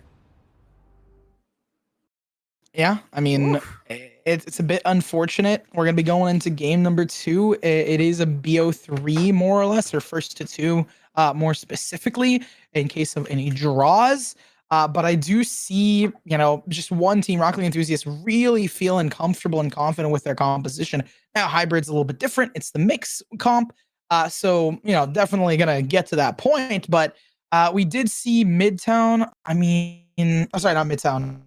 I'm losing my mind. Kings Row. Gosh, I'm looking at the list of them again when I forget names. But I would hope that we see, speaking of Midtown, I hope we either see Midtown, Kings Row, how we see Hollywood or Eichenwald, Blizzard World, probably not. I feel teams tend to go with like the basic stuff. So that's a bit unfortunate, but it's most likely what's going to happen here as we head into Hybrid. But before we head into it, I think we have some other, matters to discuss, don't we? I think we were forgetting a little someone, and that someone would be Fifine. Thank you, Fifine, again for sponsoring Summer Splash 2024. Again, if you want to know any more information about Fifine products, be sure to make exclamation Fifine into the chat to find out more information about your Nets microphone or Stream Deck. And if you get fine, you'll be looking fine. But I wanted to make that joke for a minute. Ooh. Could not think of a better time, but guess what? You're looking fine. And with that, we're going to be running out of time on this ad read. See you guys in a bit.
To Summer Splash 2024, brought to you by Fifine. We're going to be jumping straight back into the water here with some, again, Kings Row. Team Can't Complain coming against Rock Lee Enthusiast 0-1. Rock Lee leading the series. Yeah, I mean, Kings Row, I remember you were talking a little bit about it. I was talking about it. We want different map picks. We want something unique, but sometimes you don't get it. You don't get yourself some unique New Yorks. You get yourself some meek Kings Row play. And we do get to see Reinhardt, though. Again, I'm kind of mildly excited for it, but I'm more excited. Woo! But realistically, I mean, I want to see, like, I don't know why, but Midtown I always associate with Roadhog. So like low-key, like little Roadhog. It's kind of fun. I know Ilias also, but we didn't get to see Wells. So like, I think we share the same goal of wanting to see Roadhog. I genuinely Roadhog in this series would be genuinely so fun to look at. I just really want to see Roadhog on a well. All right. 4, 3, Yeah. Doors opening up real quick here. And there we go. The fights are going to start for the positioning and the pressure. Immediately, Dio is trying to go up into the aerial battle to pressure these guys off. A different sort of approach to taking the space, but I like it. It's aggressive, and it's immediately discombobulating the players, trying to disrupt sort of their initial plan. And they're already starting to take pressure on the point immediately. We have half a tick already down. They're trying to get it through 1/6 of the way, about to be a third. Immediately the fight breaks through on the site. Defies is there, goes down. Hidden's gonna grab them, immediately smack them, and it's gonna be a nice fight for it. They re-clear the space, reclaim it a tad bit. Kirzu taking down the lamp, making sure they don't get alive as much as they would like to be, and it's immediately collapsed upon. Team Can't Climb doing such a good job of bringing it back, it seems. Oh yeah, a little bit of an arrow composition here from Rock Lee Enthusiast. It allows them to take top lane while the team can't climb. They have to go back into the motel. They have to stick around to a little bit of cover, or else they're gonna be just out in the open for Dio or Soyu to just come in and take down on. Guitar on the also doing just so much damage from that top lane. Oh man, the pressure is on. Rock Lee Enthusiasts, they want a clean 2-0 sweep on the board. They're gonna go for this walk-up ground play, seeing if they can pressure them off. Immediately, aerial activation comes through for Saryu, as they're gonna be soaring through onto you. Here's is pressuring him with the BAP. The lamp comes out to give them space. Ellie's being sent out early, but it's also going to pressure off. Dio immediately collapsing upon them. Yet again, onto Reinhardt, smacks them through. The defenders becoming the attackers. Dio going for the mirror matchup on the Ryan battles. We wanted to see it, and we get to go for it in the more unorthodox way, but it matters no less. Surplay is up, and Adam gets the one, and it's immediately going blue as Team Can't Climb wins the team fight and pushes Rock Lee out yet again. An incredibly clutch win from Hidden onto Dio, getting him out of the clone and just being allowed to melt him down. And along with that, Abandon with a really good beat, keeping up Hidden, just so he just doesn't fall in that engagement there. Coming back to the point here, Dio just taking a little bit of poke damage while Hidden backs up a bit. Oh man, yet again, we're gonna try and see this fight for space, and it's just slightly, like, it's coordinated, but it's just slightly not the move for them. Kitsune Rush and Lamp, Window active, double on the support ults to try and just keep them in this fight, because if they can win this early on and get so much time off, Team Can't Climb won't be able to, you know, they won't need to worry as much. They can get the point, cap it, and have a really easy push. All in all, though, Hidden doing such a good job zoning these players off with their hammer, as they just decide to fall back. 60 seconds on the board. You need to try and get this space, and you need to win the first fight. It looked rather good for them, but it didn't really last. The dash onto it with the Doom Fist. Soryu going to the swaps yet again. They have no ults built up. Dio looking close to theirs, and there's the sound barrier to give them some room to walk and some room to talk a blizzard to capture it. And it's immediately pressured off for the churn and burn, the heal and damage. It works so well in Team Can't Climb's favor, because at this point they've bullied and pushed these players off. And getting another on the guitar, and boom, it's over. The melody has been sung. We had harmony in the previous one and guitar in this one, but it seems like these rock stars are going to bash them. 15 seconds on clock. Dio does need to come in for a little bit of touch. Hopefully cloning the Reinhardt so we can stay up a little bit longer. 10 seconds left. Dio genuinely needs a touch. Glider looking also the half point, so get a little bit of overtime. At least hopefully get onto this. The clone does come out from Dio. It is Reinhardt. The Ryan duels are going to come through. There's down there to push him away as he goes. Fairplay going to take down Dio's clone, but it's just going to be the clone. It's not the main player. Curse grabs Serrano, and this is looking rather rough for Rock Lee enthusiasts as they're not able to tap onto full overtime. Is still up and active. It's burning away. They're trying to get this first pick. It's a 5K kill streak as they're just going in and at it faster and faster. And at this point, this Qatar, the last player standing, tapping on the points. It's not going to work. The shatter comes through, and that's going to be a clean victory. And this is what I was talking about when teams have no ability to take that space and maintain it. This becomes a death trap. Oh man, you were just correct about that. Team Camp Klein, their composition allows them to maintain space. While Rock Lee, the mobility is great. It lets them take top lane. It lets them take different positions of which they can just farm down on. But Rock Lee isn't able to get the picks that they want. The guitar and the Kiriko isn't doing what they need specifically, and that is just to get damage in, some headshots, some random headshots into their backline, so at least the Soryu can dive in and take the advantage of that weak play individual. But that's just not happening. Rock Lee's really struggling, like you're saying, with maintaining the space that they maintain.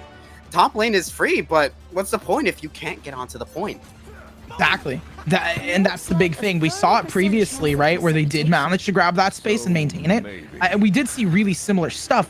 But the key difference maker was not only just getting the picks, which is a very rough thing to say as a caster. It's like, okay, you just have to kill them, but also just the team synergy. And I think the hero select choice, I think Mei was unironically just really solid for teams to zone off players, and the zoning was just a little bit stronger for the previous rosters we saw. The Gators did a really good job of it. Exactly, AC actually doing incredibly well on the Mei. Just the Blizzard came in clutch when the beat came down. But however, the competition is a little bit different here. We are going to take a little bit of engagement here, but it's not that much. Slurpray swapping back over to Cassidy right after this ends. Oh, but you have to walk with Ryan, that's the big thing for me, is that if you have to walk with Ryan, you have a difficult time of grabbing that space quickly, which could be a blessing in disguise, though. Dio's going to find the first on the Genji. Saw them previously doing a lot of damage. They have been a playmaker for the side of Rock Lee enthusiasts, and Rock Lee is looking to, again, not allow any payload to be picked up, because if the payload gets picked up in these next 3 minutes, it's over. It's 1-1, and we're going to game number 3. Not something you want to see. Soryu on the JQ. It is a pretty good pick here. It's a Brawl v Brawl. However, I'm really worried in how he's going to do against Hidden's ability to just maintain space. We're seeing time and time again, Hidden just maintaining different amounts of space. Soryu is going to go down there. That is exactly what I was stating. Really worried about. Not what you want to see, and look at this. They're already starting to get this first tick rolling. If they can find it, it's going to be difficult for Team Can't Climb. Sorry, for Rock Lee enthusiasts to do anything. And yeah, no, that's what happens. They get one tick and it's over. It's literally such a fine line, a fine line, if you want to throw that in the mix. Because at the end of the day, you just, it's like do or die. You have to win or you're screwed. Oh man, exactly that. Asiashi again here on the Mei, just doing so much work on Soryu, getting him out of position, slowing it down so he can't go back to his teammates, and also doing work on the Dio. Dio's mobility is stunted from that slow. Especially, he can't deflect any of the primary fire on Mei's gun. Tends to happen. It's a really not even a difficult situation to be in, but when teams immediately pressure off for 3 minutes and then manage to break through, just 1 point, 1 tick, and then boom, now we're on to game 3. The tiebreaker between them, I believe it's going to be Escort. We haven't seen a game 3 go down just yet, but it's fine. It's Fifine, and they're actually the sponsor of this event, who we're going to be shouting out yet again. Before we swap on over to Escort, if you want some really high quality microphones, interfaces, or anything on the bunch, if you need XLR, or even USB-C, you could do whatever you want, and realistically, it works out for you and me. With that, I mean, we're going to be passing it off to a short break, and when we come back, we'll escort you guys down a different storyline. Oh dear.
Welcome back, viewers, to Summer Splash 2024, brought to you by Fifine. Where we left off, Rockly enthusiasts were going head-to-head against Team Kent Clan, and the series now is 1-1, so we're going to be taking you to a map 3, which is going to be Esperanza. How are you feeling about this, Ilan? I don't like push. I don't like push. You can't I tell like me you don't like the either. robot. I don't like Flashpoint either, to be fair, though. Like, that one confuses me. It's like control with extra steps, so like... I don't know. Push is fun. Push is interesting. It's fun in quick play, but in competitive, it gives me a headache. And it's mainly just because, like, it's fun, it's interesting, yeah, but, like, some people don't know how to play it. It becomes rather rough. Some people just want to run Widowmaker and have a fun time. I'm just excited to see what these teams play. I know it's going to be very brawl heavy, most likely from what we've seen previously. And then also, you know, either it's going to be really brawl heavy, or we're going to see like a kind of mixed, like, hybrid comp. I doubt we're going to be seeing a lot of dive. I doubt we're going to be seeing a lot of like really crazy sort of out of the woodworks heroes. Just the standard stuff. Ramatra, Maugwa maybe, but probably not, considering that none of the players have played them so far. Reinhardt potentially, since we saw it played earlier, but not really the best sort of map to do this on. That's where you might be a little bit wrong here with the dive composition. We are going to see a little bit of dive coming in from Rockly enthusiasts, coming out with Genji and Echo. So we're playing 2 Footspeed DPS in this sort of situation here. Let me see if I can focus in a little bit. Yeah, hidden on over here on Team Ken Compliant with the Zarya. So we're going to be seeing some Zarya things. Asayashi back on the Mei. Coming out together. It's going to be a very interesting matchup for what I can see. Yeah, I mean, this is why I have a hard time with push. The comps are weird. Like, I'm like, oh, it's going to be brawl. Nope, dive. It's like, okay, well, my bad, gang. My bad. It'd be like that sometimes, and these players look like they're trying to go for some sort of fight altogether, but it seems rather rambunctious through and through, poking each other right now before they go for this final push here. But we have 10 minutes of action before things get locked and clocked away. Abandoned, not straying away from the play. They're sticking to it. Dio, again, back on the Echo. I like Dio's Echo, so I'm pretty happy for them to stay on it for as long as possible. They go for a pick and they don't find it's Abandoned and Ace to pick up the first. And it seems like Team Can't Climb is climbing back up. I know Rockly enthusiasts, I believe, were the team that... Yeah, I'm pretty sure they were the team that won the first map. So now they're looking to prevent the reverse sweep from happening. Oh yeah, like I said before, I'm a big fan of Genji. More specifically, Genji mains onto the flat CPS. Soryu helping out with Oblivion's dive capabilities is going to help a lot into the long run, especially with Qatar coming in, being able to Susu him and get him out of situations, especially when hit is on the Zarya. It's going to cause a lot of issues in the long run. Oh, and unfortunately the Echo mirror is gonna go in favor of Dio. The Echo main, it seems. Curse is gonna get immediately pushed off and just destroyed, unfortunately. Down to Oblivion, and Ash is hidden. Gonna go down. I like the Zarya into Winston, but it's not as clean. Especially because sometimes it works depending on how you bubble yourself and when you bubble your DPS or supports, but realistically, it's a lot of micromanagement. It is a lot of micromanagement, but it looks like he won't have to do as much as I expect. Hidden only has to focus more specifically on that Bandit and Chris, because those are the main dive targets for Soryu. Isayashi can ice wall, he can get out of sticky situations, and Slip Break can just fly. I think the dupe on Mei will allow for a quick blizzard if Dio decides to go for it, and boom, they go for a heal, and they have that blizzard. It's immediately gonna get popped, dashing away, and they're pushing back in and out and up and down. Surplay goes down, but Dio's still up, and Adam, huge pressure here as Rockly enthusiasts are about to hit this first checkpoint. Ace gonna push it into the hole and prevent these guys from locking it in. Hidden's there on top of it, and I think they do get the first point, but they're not gonna get it for long, as it's immediately gonna be falling back into Team Can't Climb's favor. Oh yeah, Team Can Climb coming in again just to come back to their little barricade. Slepray is having a little bit of a hard time with the Dio mirror, more specifically because Soryu is going in with a little bit of a Cypher Monkey. He's going to take the aerial duel with the Echo. It's going to be a little bit tough, but like I said, the mirror... Oh!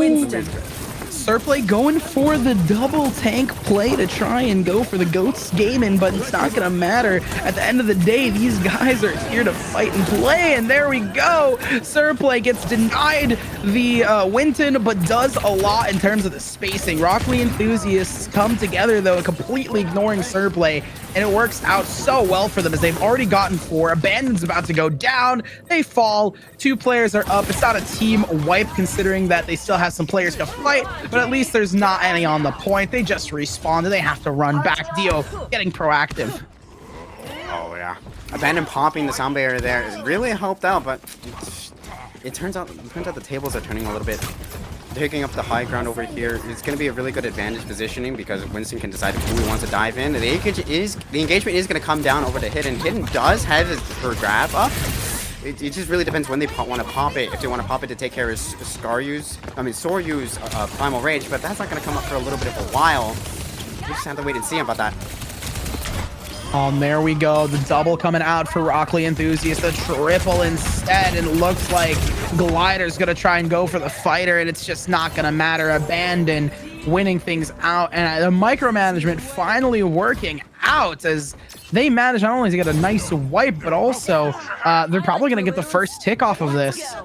They're going to get a little bit of a close response, which is going to be very, very, very helpful in this sort of scenario. Oh no, they get there in time. Soryu again with the dive is working out, but the pressure's still on. And look, the mirror on Zarya is going to be so good for them, especially because they have that extra boost in damage. Switching to the Pharah to go and see if they can farm them, but it's not going to be for naught. They do get that closer spawn. They do get that first tick, and it seems like the players seem to be, adapting to each other fairly quickly on this last game. Bush starting to look a lot more engaging. They get it to 75, but they're going to be slowed down here on this bend. It's going to be a huge fight. Dio goes for it around the wall. They break right through it. Guitar picking these players off like strings on a mandolin, and it's not a mandolin. It's going to be a guitar, but they're slicing and dicing regardless through and through. Pharmacy.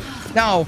The only farm I see is Farah just going in and added Oblivion. Gonna take that space, go for the dive yet again, trying to focus onto the Zarya. No, sorry, not Zarya, the Mei, my bad. But it's not gonna be for naught. They do burn the cooldown on the heal. Pressure's on, the team fight stacks yet again. It's gonna land, they pressure even more. Dio and Oblivion hand in hand. But yes. It's not gonna be a clean, team kill, but they do get the robot back in control. There's honestly a lot of different things happening here. Oblivion is doing a decent amount of damage. You can see his ult charge. If I see correctly, that's okay. It was in the 60s. It's now towards the 70s now, which means he is doing a little bit of damage. Just what he needs to do against Team Combine. So he's gonna have to counter back. It doesn't look like they will though, but. I like the rocket jumps Oblivion is using to get into the behind of them. It's going to work out. The Kitsune Rush on top of that. They're going to prevent it from doing much. Oblivion taken down. And there it is. Another ultimate on the board here. Primal Rage to slap these players through. Soryu trying to soar through and just deny literally anything. Soryu's back on it. Robot contested. 1-1, both together. They have to wait this blizzard out. It starts to move, but not for much. Good time being bought by Mei for the rest of the team to regroup and fight. 3 minutes on the clock, so these final pushes are really going to matter. And if Rock Lee enthusiasts can't get this robot moving and the ball rolling, it's not going to be in their favor here. They have to make up some time. It's going to be a Winton battle. Here. Dio going on, getting a pick on the Slippery, very much needed here for Rock Lee enthusiasts. Dio does need to build up another clone. He did use it on the previous fight onto the clone for Winston just to stay alive, but unfortunately didn't come out as the way he wanted. Abandon does go down to Dio again. Dio putting in a lot of work here. Oh man, the bubbles are just going to be really strong out of Soryu, and it's again the mirror between them has been really fun to watch. Dio's getting one hidden on the primal and to take down Dio, but Soryu's just barely staying alive. Grabs Kriz, but doesn't grab one more, and there it is. Soryu being able to stay alive is going to be rather huge for the side of Can't Climb. Kitsune Rush invested here. Not sure what side it's going to come through. Anyway, the slide is there. Guitar takes these players off yet again. Same thing with Oblivion as they get blown into smithereens. Oh, wow. Oblivion's just getting straight into their spot. You want to win this whole thing. Oblivion doing a lot over here. Oh, I like that swap to Diva. I like swaps to Diva, especially, but not when you want to counteract two flying characters.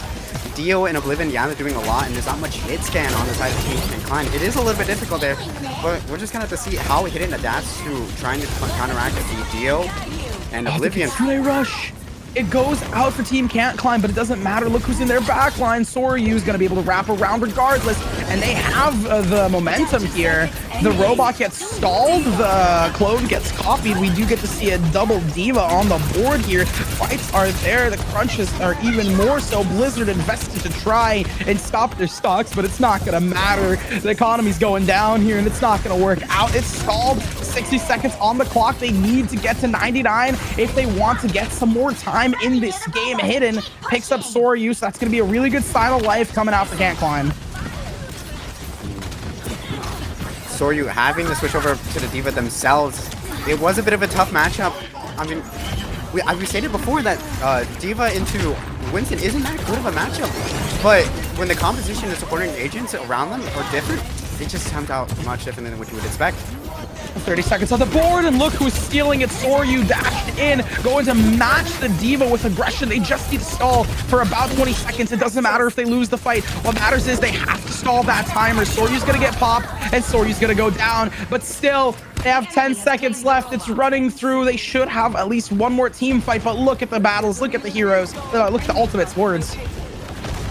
Ooh, man, the economy is pretty rough. We do have a beat on the side of Team Can Climb. It's going to help them out. If the Baton pops it early, it might be a little bit troublesome, but we do have Hidden with the Diva Bomb. It's going to help just separate the lines a little bit, especially with Oblivion and Dio in the air. It's a little bit troublesome on their point, which they have to keep an account with. Oh, then look at this again. They're just trying to stall this timer. It's in overtime. They have basically everything they need. If it's going to be a break for Can't Climb, there's some potential for them to win. But regardless, Soryu pushes in. Fight is there. 2 players down already. It seems pretty solid for them. Kitsune Rush activated. Pressure pushing in. It's going to be countered almost immediately. Mei is there. Soryu caught up in the corner. Gets taken out of their mech suit. They need to go for the fight in some capacity. Soryu gets stomped. Soryu takes down one though with their bomb, so it's not completely over. Oblivion is out here, needs to get out of dodge. They're pushing it. It's gonna be one more team fight if they can manage, if they can muster it on this point. No, I think they're a bit too late. The tap's not gonna come through. That's gonna be Team Can't Climb, I believe. Yeah, fully reverse sweeped Rock Lee enthusiasts. Holy. Just Soryu was so dangerously close in that final team fight to getting his bomb, and he wanted to pop it in his own terms, but he wasn't able to do that. He had to use it to reset, and unfortunately when he's in baby form, he wasn't able to stay alive to get that reset, and that really put a dent into Rock Lee enthusiasts come back into that fight, and they just lost it for that point. Hats off to them. We're going to be, I think we have one more match on the docket for the day, so we're going to be setting that up. But before we can set things up, I need to set you up for something different. Have you considered a new microphone perchance? Or how about a new interface for your new setup? Are you interested in streaming? Well, look no further than Fifine. Fifine meets quality products for all types of gamers, including casters, streamers, and just your casual gamer. Whatever it is, Fifine has your product. If you want to learn more about their products or about it and a sponsor, make sure to do exclamation Fifine into our chat to learn more. I don't know where I'm pointing. It's to the left, it's to the right, it's up, it's down, it's here, it's there. I'm losing my mind. Before we lose it here, we're gonna snooze it. See you guys in a little bit with the final game of the day. Cheers.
Hello, Summer Splash gamers. We're here to splash into the final match of the day, and I think, Ian, you're gonna be pretty excited for this one. Why? What is it, Ilan?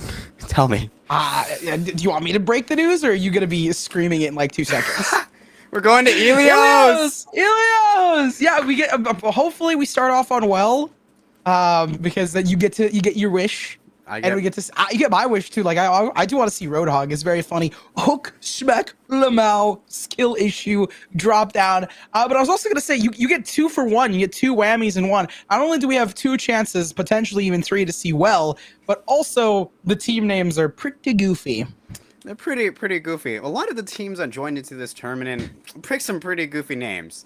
Like yours, Thai's ones that I thought was pretty comedic. Might not be that tasteful to others, but I thought it was pretty funny. The team names we have today are UC's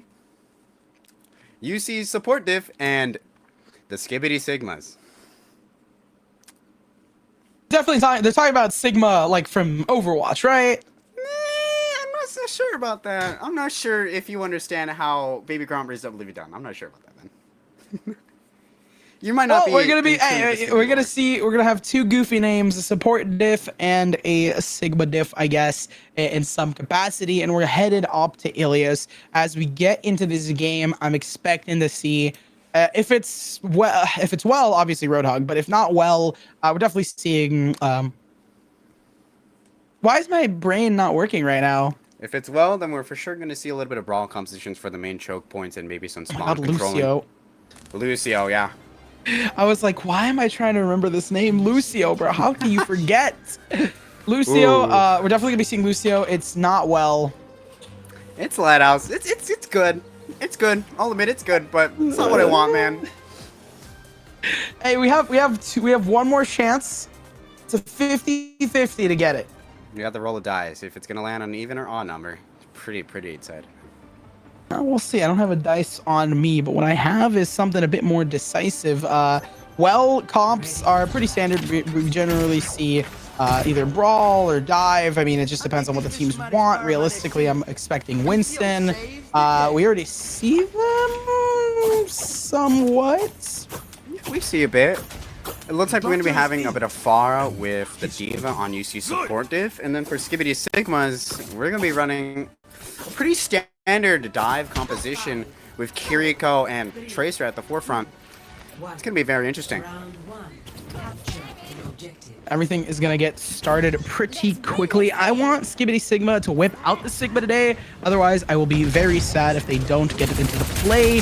Ewan pushing in immediately, seeing what they can work with, but it's not going to matter too much here on the dive, as they're immediately going to get countered off. Lucio going down low, going to be the first casualty as 9 focuses onto them. Mine focuses onto them. I'm not sure if it's an M or an N, but it doesn't matter because they are definitely doing the damage that they need to. First point going to be picked up by Support Diff. Oh yeah, Mine definitely doing a lot. As you can see here, he's pushing around with the Winston over here into the back part, going to the top lane. Support Diff is going to be able to cap the point, building up some charge over here, but it might be time for a little bit of a reversal here on this part. Mine coming in, trying to get a little bit of damage from Token, destroying the bubble as fast as he can, but Winston on the Winston just keeping him at bay. Immediately after, we see the pressure come through. Mine finally going down. Pretty good as Skibbity Sigma picks it up yet again. Don't let them get to 25, not a quarter of the way. And instead, they're going to immediately start applying some of that space-taking measures and protocols that they have to do it. Zevs is up top, has the high ground in case they need to disengage. Immediately, we see the golden frog get popped up as Lucio's trying to see what sort of ludicrousy they can get themselves into and out of. Damocles, I believe, is the name, and they're trying to go for it. Tracer fights together. We see a sticky land on denial as they are not allowed to be back into this. And Mine picking up some players as well. It's looking like Support Diff has diffs of their own as they're dipping onto the site. They take it before 50 gets reached, and another pulse is already available for Tracer. Damocles definitely being their sword, as in the Greek mythology. We're gonna see just a little bit of Mine trying to maintain the top lane. He is gonna have to pop bomb for a small little reset. Unfortunate, but it is what it is. Super Watch coming into the point, trying to just maintain a little bit of speed boost for his teammates. Zev's trying to finish off, but he's not able to come to it. And look, Zevs has their ultimate already. Mine grabbing one onto Cajun, and there we go. An ult coming out for Denial. A third piece found. Huge stuff coming out from Farah to prevent this break from Skibbity Sigma. It seems like it's not so skibbity and peaceful here for them. Support diff, on the other hand, just looking like they have a DPS dip, a diff and dip. I don't know. Words can be hard sometimes. It's pretty troublesome for these Skibbity Sigmas when they're especially going up against some alphas like UC support diff. It's very troublesome. They're gonna have to come in pretty hard and just skibbing themselves into the point. Shimmy themselves on. I don't know what other words we can use here. What I'm going to go and talk about is the fact that the site's being breached. The players are trying to push in as much as possible. They got it to at least halfway to capture, but 80% is on the way, and it's rolling support. Diff has a lot to work with if they want to come back here, as it's being taken by the Sigmas. They just walked straight into it. Then Zevs just managed to die fairly quickly. Farah up in the air. Zevs not going to be taking that lightly. Knows exactly where they're coming from. Unfortunately, he couldn't go in for more of an engagement there. The other support line did back off there. Denial also backing up. He's going to be controlling over here the top lane. While UC Supportive is trying to take a little bit of a sneaky capture, bringing people over to the point, separating them a bit. It is a little bit tough here. Or the Kitsune guide you as the dive comes through. It's going to be doubled up for both teams. They're going to go for a solid Q battle as Zevs is trying to slap these players, and it's bleeding red as Skibbity Sigma has what it takes. No team capturing just yet. Sigma managed to break it, and now they're going to hit 80 as well. One more team fight imminent before this is all wrapped up. Skibbity Sigmas really are showing who's Skibbity here. Ewan does have his pulse bomb online. He's going to be able to look. He's going to be looking over maybe the Kiriko or the Lucio. Maybe try to bait out an ult. Unfortunately, the supportive doesn't have any ults online. 96 coming in. A touch does need to happen if overtime wants to come in. It is going to come up through for them. All drops down, smacks down. Zevs is there. We do see Tracer picking up Cajun, and now the seasoning is going to be there. The spice is on top of that. Mine grabbing one more onto Ewin is going to be huge as support diff is looking to break through here yet again. It's Pinstripes on the kill feed. No one's going to be winning it out if you can't get onto the point.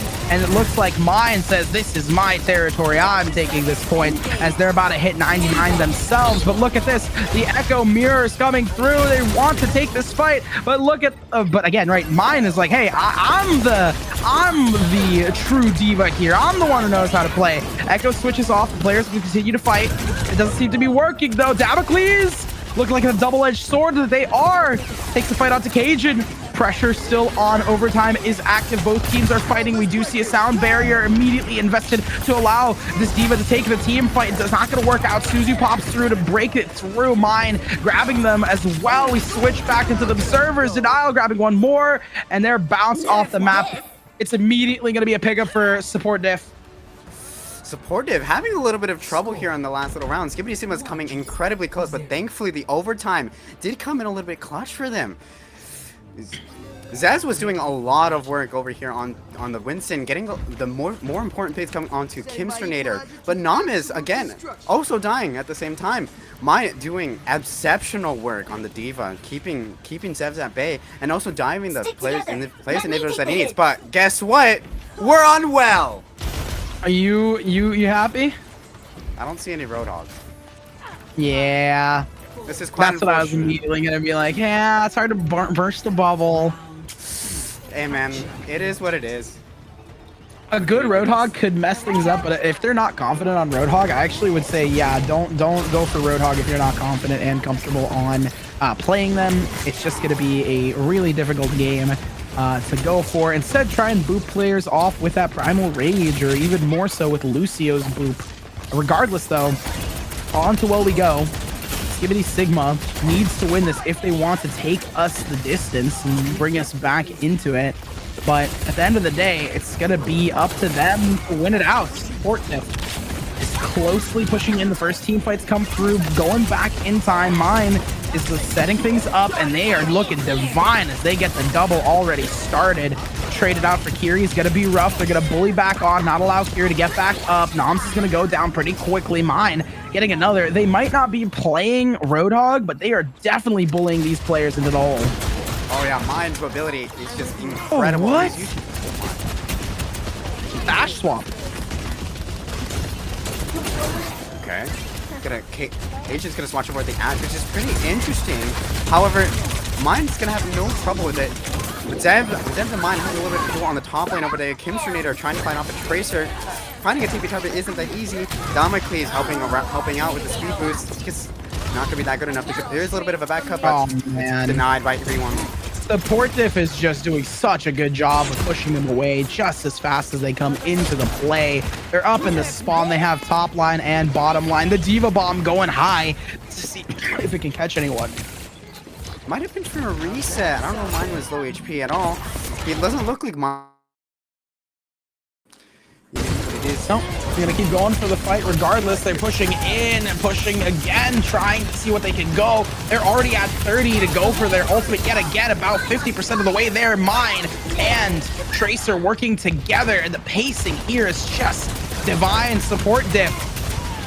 UCSD seems to be doing a pretty dang good job here as Skibbity, they have their ultimates piled up. I mean, Cajun could go in with a Bob at about 25%. It's just they're going up against a Kitsune Rush. Denial almost has theirs. Realistically, it could be a Q battle, but it's rather hard to say. Oh, there we go. And that's the Kitsune as it's coming through. We get back into the action. Mind finding two, preventing these players. It's overtime, and Skibbity needs to do more than just tap. They need to win pretty dominantly. Mind going up and about, above and beyond. Support diff picking up the first. I will say, a support diff indeed. Just the capability that mine has when you have Kimsternator and Damocles helping him out with speed boost and just keeping him out of trouble in general is just insane. Ewan having a nice play of the game here, but it just wasn't enough to keep Skibbity Sigmas onto the line. They got to channel their inner baby Grom, but they want to hope to get the point, or in this case, Livy Dunn. Just a bit tough, man. I mean, that's how Ilias goes, and that's how it's played out. Hopefully, we don't see it again. I'm not going to say it, but we're going to be going to Hybrid. Genuinely just want to see New York. Midtown would be kind of fun, but I just like the way it looks. I'm not going to lie. Plus, Roadhog plays on it are pretty fun if you get the long-range engagements. But I digress. We could talk about it and we can get pressed, or we could talk about something that's a little bit more impressive. Talk a little bit about Fifine and thanking them again for sponsoring this event. This is the title sponsor, so it's the Summer Splash for Overwatch, sponsored by Fifine event, and the winners are going to be getting some Fifine products. So you get what you get for it. And honestly, the microphones, I got to play around with one of them. So I just from firsthand experience, they are really solid. And I think if you follow the socials for Summer Splash, especially on Twitter and on Instagram, you'll be seeing some of the advertisements made by staff here about those microphones. You can hear the quality and the audio firsthand, and just get a little hands-on. I showcase the microphone. And with that, I think we're heading into a break. Ian, you have anything else to add? Not much, Ed. You practice it, everything is it. But if you do want to find more information about Fifine products in general, be sure to put !Fifine into our chat to find more links regarding Fifine. Without further ado, let's take a small break. We've had a long day. It's hybrid map.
Welcome back, viewers, to Summer Splash 2024. My name is Ian. I'm joined by my wonderful co-host again, Ilan. And we've been having a pretty great time watching over these matches, haven't we, dude? I'm vibing. I'm having a fun time, and we get to see something fairly exciting. You know, you need unique New York. Unique New York is all you need. I try to get that tongue twister down, and we are going to be headed to New York, or well, Midtown more specifically. But it always reminds me of the hustle and bustle. So I am personally excited. I also find the choke point on it kind of more fun. It's a little bit more open. There's also some really fun choke points down towards the middle area of the map, and it's just a nice hybrid map. I think it's a little bit unique. Not many people play it. Everyone likes King Row, and I can wald for some. Me forgetting if I can wald is hybrid or push or what is, but people tend to play a lot of King's Row. We got to see a lot of it today, so it's nice we get to change the pace up. Oh yeah, especially I'm a big fan of mid sets on both defender sides. Have a pretty good time. I hope to see some Ana because there is a little bit of a window with some with chairs you can hide out, just like you're a little sniper in Midtown. It is what it is though, but I do really like how Midtown is structured. There is a top lane you can take whenever you want to take a different kind of engagement. Flying characters can fly over the train. It's relatively just a really fun map if you're mobile, or if you want to stay in one place, you can play around fire truck a bit, go back to the point for the first control point, and then when you go over to the escort part of the map, you can switch over to a brawl composition or to a poke composition because you are going to be in some really troublesome situations, especially the tunnel under bridge. Watch your flanks. There's a decent and fair fight for both these teams. It's hybrid, so you know we're gonna have to wait about 40 seconds before things get started fully here, and it seems like it's dive for both. Ooh, but here is a little bit of a difference. For the first time this tournament, we're seeing a Venture. You're in the presence of a legend. Interesting. We haven't seen Venture yet. It's a pretty fun character. They do have some great mobility, and especially on for the Midtown, being able to tunnel up upstairs, they can do a lot of damage if Skibbity Sigmas are not careful.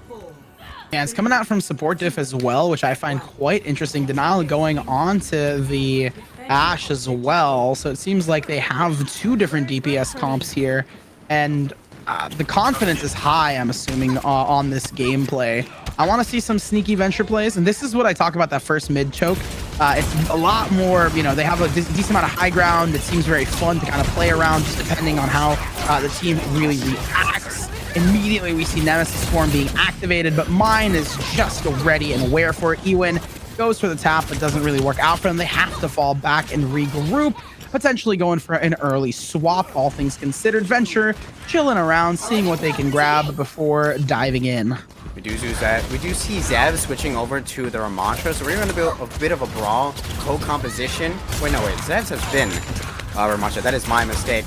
I just noticed him on Winston beforehand.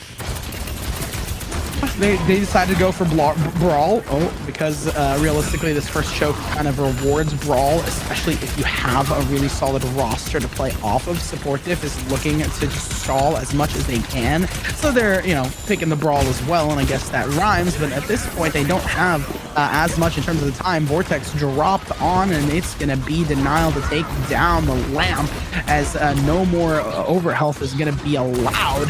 Immediately afterwards, we see Ewan looking to see if they can score this first. It's gonna be blurry, but it's not gonna be lost. These guys are taking the fight. Venture just hiding up in the corners, spotting them out. Venture finally picking up the first pick here. We get to see some action out of them as they're just getting bullied out into a corner.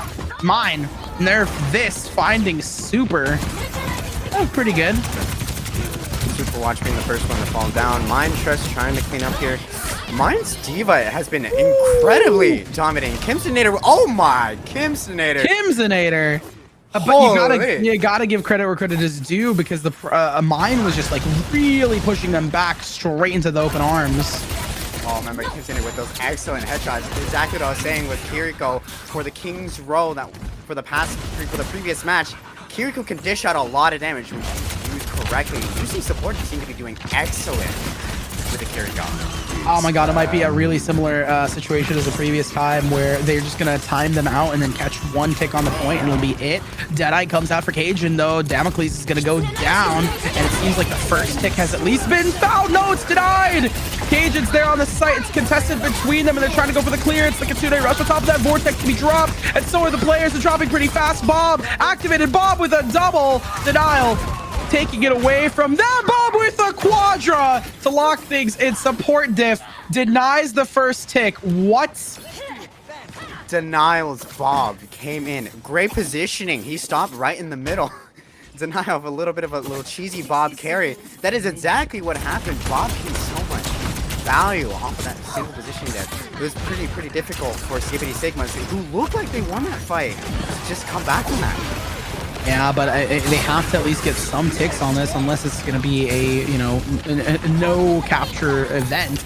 Mine, by the way, I don't think mine has gone down this entire time. We have to double check. Cajun with that annihilation finds the double. They're capturing the point, and it's going to be a no contest here. They got the first tick. They're looking to get some more. The annihilation really working for them, and mine has to fall back and regroup. But look at the time. Mine has done a really good job of pressuring them and giving them only like a minute 20, I think, to work, or two. Yeah, sorry, it gives them 3 minutes back up. Yeah, a few team fights that UC supporters and Zepeda Sigmas have drained the clock. It's going to be incredibly tough for UC supportive to like just be able to push through tunnel, especially with Zepeda Sigma's composition being more focused toward the Brawl composition. However, mine is doing an excellent job dealing with the poke that comes off from Ramash's regular standard form. I have a feeling that out of tunnel it'll be a bit rough, but as soon as they pop out of the actual tunnel, it'll be a lot easier for UC support diff to win out here. Mine already finding the first onto Soup. There's another on the lamp, but and the pressure's on. Cajun is going to try and do as much damage as they can. There we go. Mine goes down. And Cajun is there. My read was wrong. These players have really bolstered their play style here. And it came down to the wire. It was between 30 seconds. And look at how well they've done now. Zepeda Sigmas really are doing good. E1 does have his blade up, which I'm pretty excited to see how well he performs. If he's going to dive into perhaps maybe the Ana instead, if the cooldown's coming, blade is going to come out. He counters. Oh, the Dragon Blade is not going to work out considering the lamp is out there. We do see Ewid try to take the fights. The sticky for the double. Mine gets 2 as well as 3 to have this wipe come out as quickly as it starts. And look, we get to see some of the dominance again. The D.Va. Oh, look at this. Is such a goofy position from D.Va. However, mine does have bomb. This could prove to be an incredibly nice. Oh my god, are they gonna nano D.Va ult? Ooh, that would be pretty sick. That would be foul. That would unironically be so foul, especially if they caught a really solid timing. But no, Zevs has to dive in, so they have the information. They're going to push them out of the position, but it's not going to be for much. Denial is there, and they're looking to be denied here. 50 seconds on the clock. It's a really similar situation to what we saw previously. This setup's been set again. They're going for it. No way. Nano has been used by Kim Serrano to keep up mine in that one last engagement, but we do have an opportunity to see a Pokemon, which is something we haven't seen at all in these matches, and it should be incredibly fun. Wow. Oh, mine doesn't even go for it. Mine's just like, I'm gonna bully these guys. I'm just gonna immediately chase and focus and target the poor players. Mine breaks through almost immediately defense matrix, and the swarm comes through. They're down in this choke point, seeing how many players they can get to maximize them. Mine is just going for kills at this point. Same thing with Damocles. They push the payload back. 10 seconds left. It's gonna go into overtime. Contested on the board. They have 2 players. No, it's not even close to being contested. 3, 2, 1, done. Holy man. Zepeda Sigma's having a pretty decent run. However, mine is just so oppressive on the D.Va. Like, we see him coming in with Damocles. It's just insane, dude. You know what they say about Sword of Damocles? It's always hanging. It's always threatening. It's always looming. And it's interesting to see Damocles, the name, on a support player who is literally dealing with the life of your team in your hands. Oh, yeah. Dionysus is pretty happy, isn't it? Can Lucio get much higher? So high. I can't hit that high note. I cannot hit that. Whoa. Well, let's stop before we get copyrighted. My bad. Super watch on Liari? I hope I'm saying that correctly. Yeah, Iari. Iari? I think Iari. That's how I would pronounce it in Spanish, but Ilari might be correct as well. Well, whatever it is, there is a decent amount of newness, I guess in my mind. I haven't seen the. Yeah, I haven't seen them play. I know they have pylon for heals. They heal and they. I know they're support, right? They're support class. So they heal. Yes, they're support class. They do it. I know, but they also have a decent amount of damage too. Like they have huge DPS. Well, I mean, it's support, right? So it's not just healing. It is, you know, support of fire. But at the same time, like, I just know that they're really strong. On release, they were really difficult to play against. So exactly, yeah. But you're correct about the pylon. The pylon is pretty decent, so you can focus on also helping out with the ray fire. But they do have a secondary fire that is a bit of a healing ray. So it's going to be incredibly helpful in this kind of situation with Zeds being on the Vermontra again.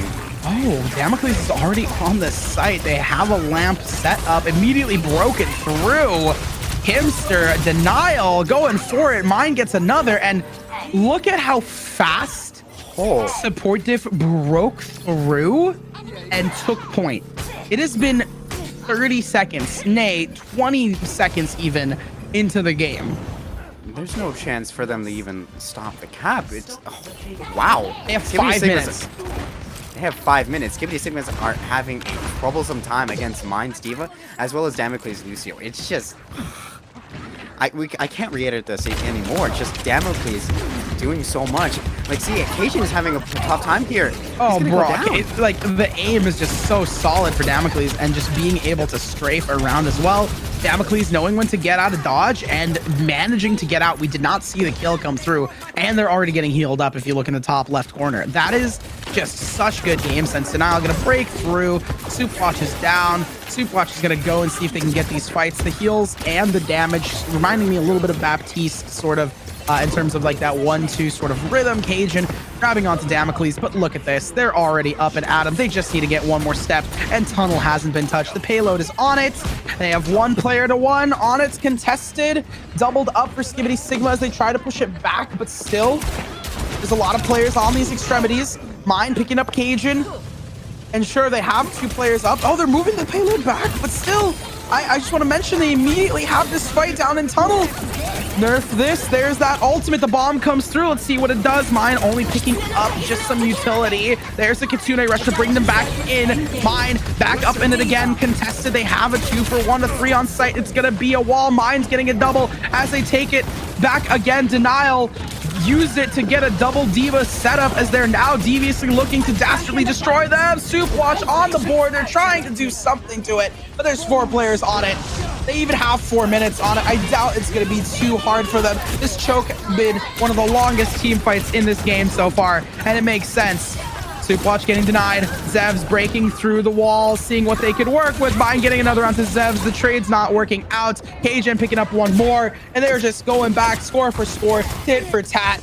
Sigma having the players. They won it out, thankfully, to keep themselves alive in this match. A lot happened here. However, UC Supportive wasn't able to keep up for the last 2 meters, which is pretty interesting. Skibidi Sigma was being able to come back, especially when Superwatch's Rising Sun was eaten out by Diva.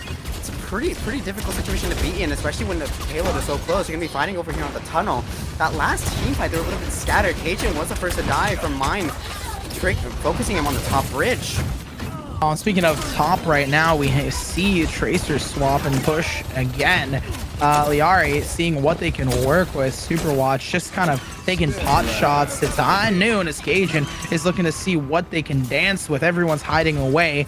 It's going to buy them some time that they desperately need, considering it's 3 minutes still on the board and it's only about 2 meters for the payload to push through. So literally 1 solid team fight away from Skibidi Sigmas being out of it, and UC support diff from winning it out. Zevs going back on the mirror. The dive comes through. They go push in towards the right side, trying to push them and pressure them away, but it's not going to work. Immediately the pylon's going to destroy. The players are out there. Mine grabs 2 with their ultimate, comes back, but Zev's going to take them down before they can come back up online. Still a Sticky's on top of it. Nom's going to go down. Zev's the cage, last player standing, low HP. They falter and they fall. Nerf this comes on through, seeing potentially Zev's back up and active. They didn't get killed in baby mode, but they're almost immediately going to be taken down. Yet again, another peg on the board being removed to see if they can push it through. They have only about 2 meters to go. Kitsune rush comes through. Denial also swapping onto the Sombra to allow them to have even more pressure onto it. The pressure's there. They have the 3-piece. It's a team wipe. And that's going to be a victory for support diff. Wow. Jesus, man. Wow, that was a. for all. Those were two of some of the longest team fights that I think I've had to commentate today.